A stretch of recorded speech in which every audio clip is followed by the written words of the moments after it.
Salve discipuli, this is Magistra Buddy with the Stage 35 lesson on indirect statements. First of all, let's talk about the difference between a direct versus an indirect statement. A direct statement can be thought of as an initial statement or a quote. An indirect statement is restating that initial statement. It's also not a quote. How about some examples? So a direct statement, for example, would be Grumio is the cook, or this dinner is amazing. An indirect example, or an indirect version of both of those, would be I know that Grumio is the cook, or she said that the dinner is amazing. All right, so what are the rules for indirect statements in Latin? They are introduced by a head verb, which we've seen before, thinking, saying, knowing, etc. The subject of your indirect statement will be in the accusative.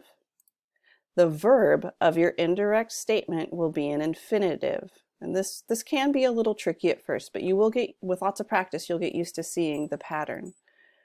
For example, scimus mercatorum multam pecuniam habere. So the literal clunky way would be, we know the merchant to have much money. But really in English, a smoother way to do it is, we know that the merchant has much money. The smoother way of doing it doesn't keep the infinitive in the infinitive format, the to form. Here's another example. Credo servos fraudem parara. I believe the slaves to be preparing a trick. Or you could say, I believe that the slaves are preparing a trick. All right, here are some practice sentences. Go ahead and copy down these 7 sentences. Put brackets around your indirect statement. Above the subject of the indirect statement, write accusative S, ac S meaning standing for accusative subject. Above the verb of the indirect statement, put inf V. Label all other words inside of the indirect statement and translate the whole sentence. All right, here we go. Nuntius dicit hostes apropinquare.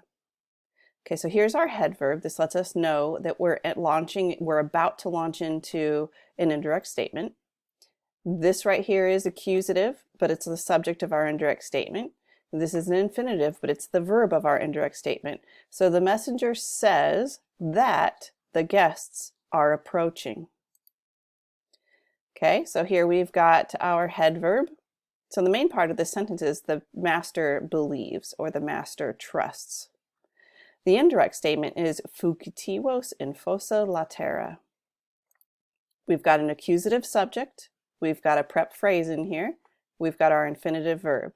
So the master believes that the fugitives lay hiding in the ditch. All right, audio, we've got our head verb, I hear. We've got an accusative subject. We have another accusative here. These aren't going together. One is not an adjective or some sort of other modifier going with the other word. So one's the accusative subject of your indirect statement, and the other is the direct object of the indirect statement. Sometimes you just need to rely on logic to figure out which one makes more sense. In Caledonia is your prep phrase, and then we have an infinitive verb.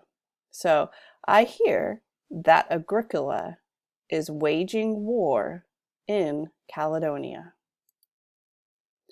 All right, here we have Apophroditus nuntiat. Apophroditus announces. That's the main part of the sentence. We have an accusative subject in our indirect statement. We've got a prep phrase, and we've got an infinitive, but it's the verb of our indirect statement.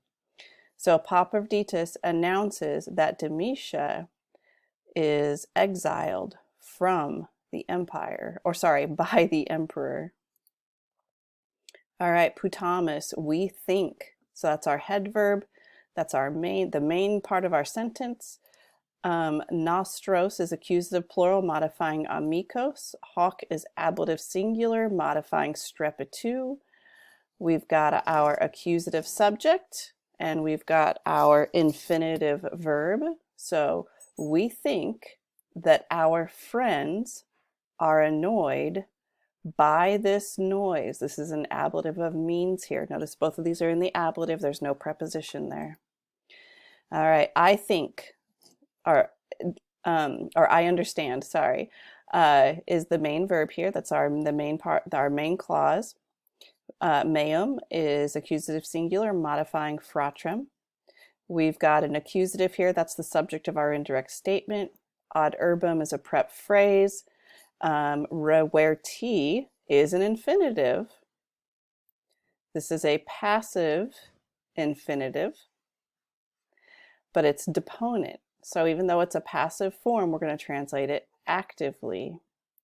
So I understand that my brother is returning to the city. All right, this one's a little tricky. Who trusts or who believes? That's the main clause. We've got an accusative subject here. This is an infinitive and this is an infinitive. This is a deponent, so it looks passive, going to translate it actively. This is a normal infinitive. So one of these is the main infinitive of our indirect statement. The other is a complementary infinitive. And for this, I just went with logic. So who believes that the captives are trying to escape? All right, discipuli, remember indirect statements are restatements. An indirect statement will be introduced by a head verb.